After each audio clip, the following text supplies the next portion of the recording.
आज की जो प्रेस कॉन्फ्रेंस आप मीडिया के साथियों को जो बुलाने का उद्देश्य है, जैसे कि आप सब जानते हो, 9 अगस्त को मैंने रोहतक में एक प्रेस कॉन्फ्रेंस की थी। हमारे जो देश की बेटी विनेश फोगाट के साथ जो ओलंपिक में जो एपिसोड हुआ था, जिसकी वजह से पूरे देश के अंदर उस देश की बेटी के प्रति सिंपैथी और प्यार, उसके साथ हुई नाइंसाफ़ी के प्रति था लोगों में। मैंने भी उसी संदर्भ में 9 अगस्त को रोहतक में प्रेस कॉन्फ्रेंस करके विनेश फोगाट का हर प्रकार से साथ और सहयोग देने का ऐलान किया था। और मैंने ये भी कहा था कि राज्यसभा में अगर वो जाती है तो सबसे पहला समर्थन बलराज कुंडू उसका करेगा,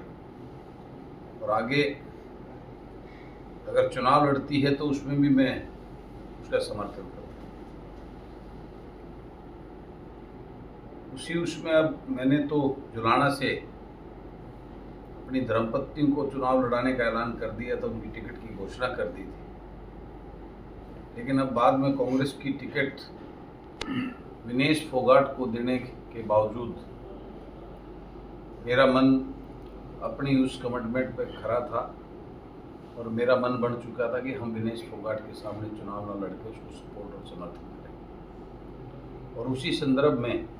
पिछले 4-5 रोज से जुलाना के जो खापे हैं उनके जो प्रधान मेरे से संपर्क में थे, और कल वो मुझसे मिलने भी आए थे। तो उनको मैंने यही कहा था कि मैं तो पहले से ही घोषणा कर चुका हूँ, और आप आए हो तो आपका शर्म आते कल आकर मैं जुलाना विनेश का समर्थन करूँगा और पूरे उसको फाइनेंशियली मदद भी करूँगा,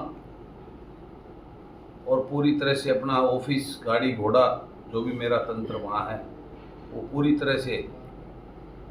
विनेश के लिए अवेलेबल होगा चुनाव लड़ने के लिए। और उसमें आज हम गए भी थे। लेकिन आज की राजनीति के जो सोच और षड्यंत्रकारी नीतियों की वजह से आज वहाँ हम गए, वहाँ कुछ ऐसी इस प्रकार की घटनाएं घटी कि मैं वहाँ से जो सोच लेकर एक बड़ा अमाउंट का उसको हमने निर्णय किया था मेरे साथियों ने कि हम करीबन 31 लाख रुपए उसकी आर्थिक सहायता भी करेंगे चुनाव लड़ने के लिए, और पूरा ऑफिस और तंत्र और जो भी मेरा वहाँ पे ऑफिस बेरर, कंप्यूटर का लड़का और सब उसको हवाले करके चुनाव में उसका पूरा सहयोग करेंगे, जो हमने 1 महीना पहले कमिटमेंट किया था। क्योंकि बलराज कुंडू ने आज तक जो कहा है वो करके दिखाया। अपनी बात का कमिटमेंट ही मेरी ताकत और मेरा विश्वास है लोगों को मेरे ऊपर। लेकिन उसके बाद आने के वहाँ के माहौल को देखते हुए हम वहाँ से वापस आ गए, और आज मैं यहाँ फिर आकर आपको, मीडिया के आप सभी साथियों को मैंने बुलाया है, और मैं यहाँ से घोषणा करता हूँ कि हम विनेश के सामने, क्योंकि मैं कांग्रेस को समर्थन नहीं दे रहा, उस देश की उस बेटी को समर्थन दे रहा हूँ जिसके साथ अन्याय हुआ था। और वो बेटी विनेश फोगाट हमारे देश और प्रदेश के बेटियों के लिए, युवाओं के लिए आइकन और प्रेरणा की तरह है। उसने संघर्ष किया जिस प्रकार से दिल्ली में,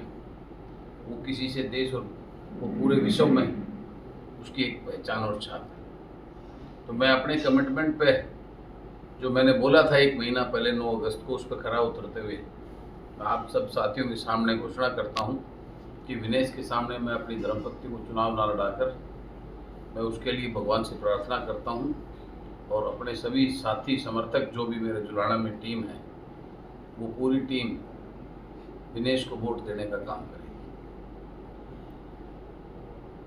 तो सर, जिस तरह से आपने ये हमेशा से आप खेल के लिए हमेशा से करते आए हैं जी, और आपने जिस तरह से विनेश फोगाट के लिए इतना बड़ा त्याग, आपकी धर्मपत्नी को आपने इलेक्शन तक नहीं वहाँ पे आप लड़वा रहे हैं,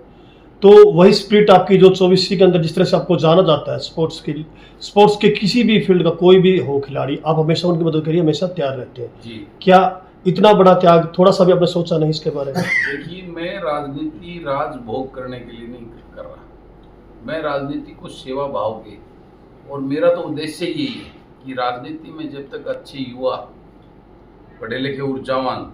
जी। और उस दर्द को महसूस करने वाले युवा, हमारे यूथ जब तक नहीं आएगा, जब तक ये पुराना ढर्रा जो राजनीति का चल रहा है, ये राजघरानों की राजनीति, ये रजवाड़े जो समझ रहे अपने बच्चों को आगे लाकर, जब तक ये प्रथा खत्म नहीं होगी, मेरा संकल्प है राजनीति के अंदर व्यवस्था परिवर्तन की सोच को लेकर, धन सेवा की भावनाओं को लेकर, मैं अपने उसी उद्देश्य और संकल्प पे जब तक राजनीति करूँगा, उसे दाएं बाएं ना जाकर उसी रास्ते पे चलकर राजनीति